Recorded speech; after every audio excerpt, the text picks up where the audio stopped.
Musibye muti eyo bannamukutu Jowe twakomye mu Zinunula nga tumaze olaba amafumu nga gawedde nga Zinunula awangudde nga Ssempeko. Era twabadde tugenda mu ssuula egamba nti Ekikozza Omulima.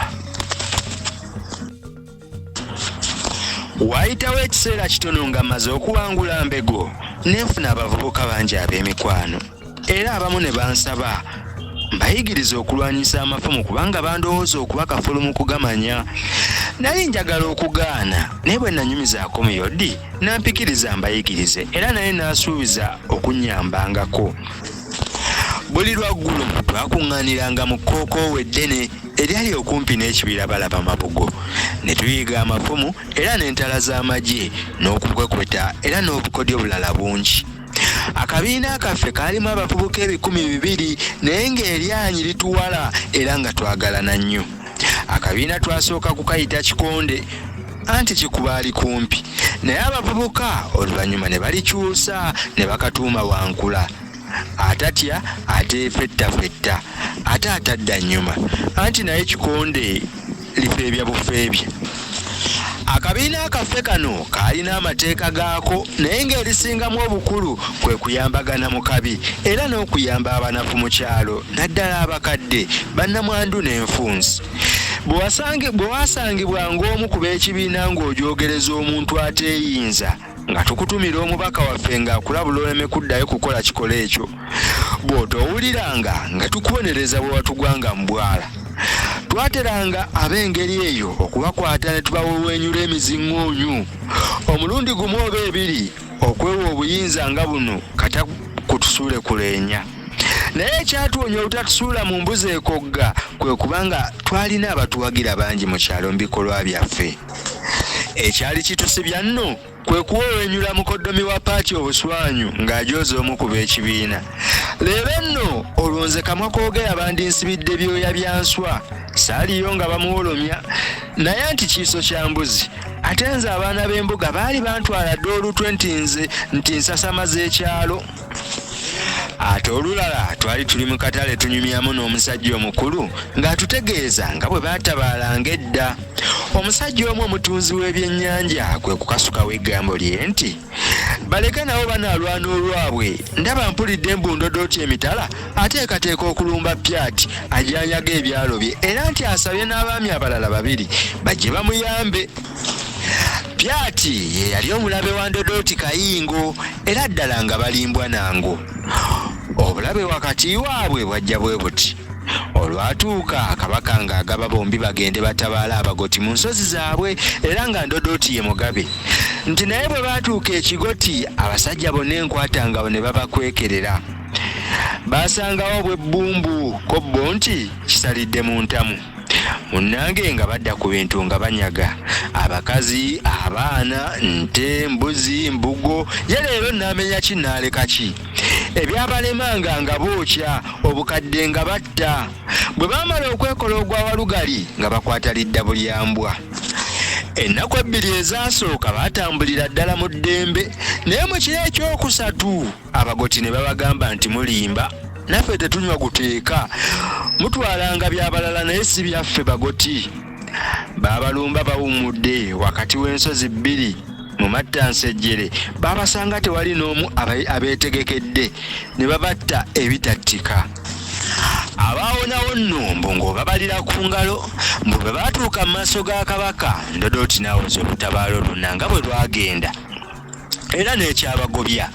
Pyati nga yaali awo liiso lyokka amoga yalaba Ndodooti kyajja ava mu maaso g'empologoma n'atandika okukonjera Ndodooti nti teyakulembera bulungi gye nti era ye yabeeranga mu kunywa nakwefulukuta mu bya buseegu nga n'ekiro teyabawa bakuuma lusiisira. So nno ng'omulimu gw'okulonda abakuumi gwali gwa Pyati gwe gwakwasibwa. Empalabwa Sseggwanga bwe yawulira ebyo n'enyiikaalira nnyo Ndodooti n'eragira bagende bamunyage era ne bamunyaga ebibye bingi nnyo. Naye nno nga10 bwe litakyawa omu empisiisi kwe kubisuula Ndodooti mu kutu nti anti ekyakunyagisa ye Pyati. Okwo nno munnange endibu kwe yava. ffe twali tuwakana omusajja oli omukulu ffe twali tunyumya n'atugamba nti ebigambo ebyo nno temubisuula muguluka anti mumanyi nga mumbu mwe muva ejje. Bwe tutayagala kuwalaaza na kulaakiza mpaka ne tubimalira awo, naye era muli munda ng'omusajja tumusekerera. Bwe twaddayo eka anti twalina emikolo ne tuteesa omu ku ffembi agende nga yeebuuzisabuuzisa ng'omusuubuzi akette ebiri mu byalo bya Ndodooti n'abaami abalinaanyeewo. Nze ne nyaŋŋanga ngende nkola omulimu ogwo, naye emikolo naŋŋaana nti gw'oliko nkoko njeru. Mikolo obudde yabukeereza nkokola ku Nawanja n'agenda akuŋŋaanya amawulire mu byalo bya Ndodooti, naye nze yandeka omwoyo gundi ku mutwe. Bwe twaddayo eka anti twalina emikolo ne tuteesa omu ku ffembi agende nga yeebuuzisabuuzisa ng'omusuubuzi akette ebiri mu byalo bya Ndodooti n'abaami abalinaanyeewo. Nze ne nyaŋŋanga ngende nkola omulimu ogwo, naye emikolo naŋŋaana nti gw'oli nkoko njeru. Mikolo obudde yabukeereza nkokola ku Nawanja n'agenda akuŋŋaanya amawulire mu byalo bya Ndodooti, naye nze yandeka omwoyo gundi ku mutwe.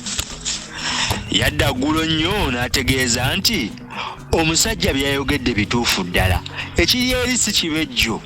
Abavubuka bonna n'abasajja abatuludde beetegeka kujja kutuzinda. Bunno leero kiri bul'omukombi, ebyalo baagala bisigale matongo. Wonna we ntuuse nga ke kaama akali ku mumwa. Akawungeeza ako ne ŋŋenda mbibuulira mu Yodi, naye ng'alabika nga ye yali yabitegedde dda. Ne mutegeeza nga Wankula bwe yali agenda okulwana ng'ejje yekka, era naye n'asemba ekirowoozo kyange. Bwe twakuŋŋaana enkeera ne tunnyonnyola bannaffe akabi akaali kajja, era nze ne mpa ekirowoozo kyange nga Bawankula bwe twali tusaanye okulwanira awamu ffekka ng'olutalo lubadde luguddewo, era nga bwe tuteekwa okulweteekerateekera, newankubadde nga mu kiseera ekyo nali simanyidde ddala ngeri gye twali tusaanira kulweteekerateekeramu okuggyako okukaza okulwanyisa amafumu. Ne maliriza na bino nti bwe tulirwanira awamu lwe tutalifa nnyo, naye bwe tulirwanira mu nsindikagano abalirwabula bali balubatu anti amamesa amangi. Nga bw'omanyi abangi abamu baasooka kulowooza nti tulimba, naye bwe wawa amatuukayo bannaffe abalala nabo ne bategeeza nga bwe baali bawulidde ebigambo ebyo, buli yali asigaddemu akakunkuna ng'amatira. Ekyaddako kwe kulonda omugabe w'eggye lyaffe. Akalulu bwe kaakubibwa kaagwa ku nze, naye newankubadde neewolereza bonna olukongoolo olw'okuba nga baali baalusimbye ku nze ne sisobola kweggyako bukulembeze obwo. Ennaku ezaddirira zaali za kukola kaweefube okuviira ddala ku maliri okusuulira ddala enjuba. Leero nga n'abeeka babula kutumulisaako mimuli okulaba nga bwe tufaanana. Buli lunaku twasindikanga munnaffe omu agenda akette, si kulwa nga abalabe batuzinduukiriza ne batugwako nga tetumanyi ne batuzikiriza. Abakessi baffe bakolera ddala bulungi omulimu gwabwe, kubanga twamanyira ddala n'ekkuba abalabe mwe baliyita okutunaawa. Ekyo ne kituyamba mu ntegeka yaffe. Mu nnaku ezo ez'okwetegeka nze neeraliikirira nnyo n'enkogga n'okukogga, anti nga n'oluusi n'emmere ekaawa. Tolabanga kyeraliikiriza ng'okumanya nti obulamu bw'abantu ebikumi n'ebikumi buteekeddwa mu mikono gyo, nga ggwe weesigiddwa okubuwonya era n'okubuzikiriza ng'obulagajjalidde. Abakessi baffe bwe baamala okuntegeeza ng'abalabe bwe baali bajja okutulumba nga bayita mu kkubo eryali liyita mu kibira mpya Katoole eryokumpi balyoke batugweko nga tetutegedde, nze ne ntegeka engeri gye tulirwanamu. Nasooka kwebuuza bibuuzo bino: tulwane nabo nga bajja oba tulwane nabo nga baddayo?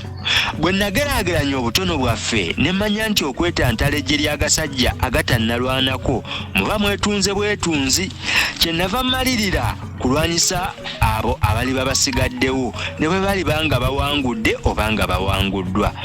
Kyokka okuva ku ntegeka Pyati gye yali ategekamu okulwana nga kirabikirawo ng'atidde nga tayinza kuwangula.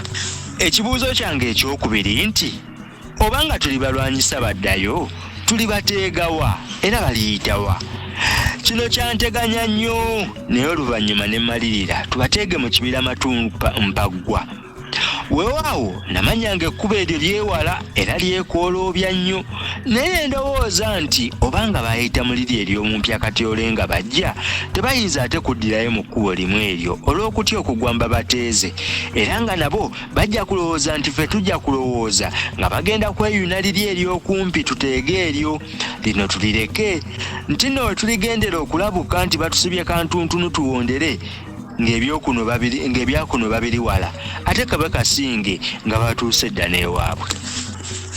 Bwe nabuulira bannange we tugenda okutalira bangi ne batakisiima newankubadde nabannyonnyola ntya, bo nga bagugubadde bugugubi era ne kikalambira okumala ebbanga ddene nga bo baagala nti omulabe tumuteege mu kkubo liri ery'okumpi nga bakakasiza ddala nti mwagenda okuddirayo.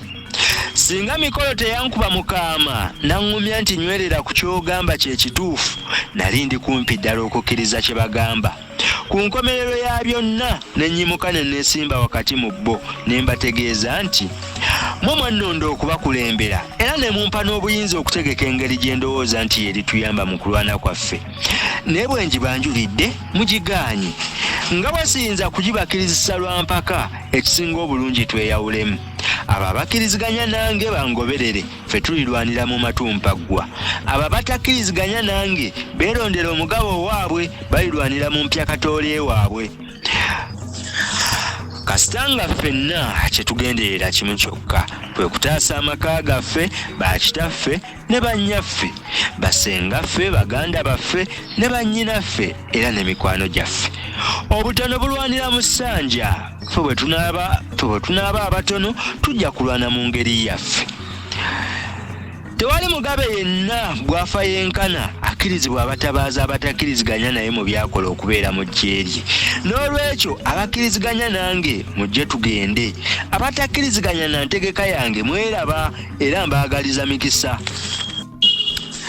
Ne ntambula, mikolo n'asituka nangoberera. Nagenda okulaba ng'ogubiina gwonna gugumbulukuse gungoberera era nga buli omu ayanguyirira nsemberere aleme kulowoozebwa nti abadde agaanidde mu kifo. Okuviira ddala ku olwo saafuna muteeru gwonna ku bo, bonna baawaayo emyoyo gyabwe gye ndi okubakulembera. Kale essuula ekomyawo era we tugenda okukoma leero. Enkya tujja kgenda kusuula egamba nti entegeka y'ennwana yaffe. Nsuubira oba yeesemba nayo yeddirira esembayo.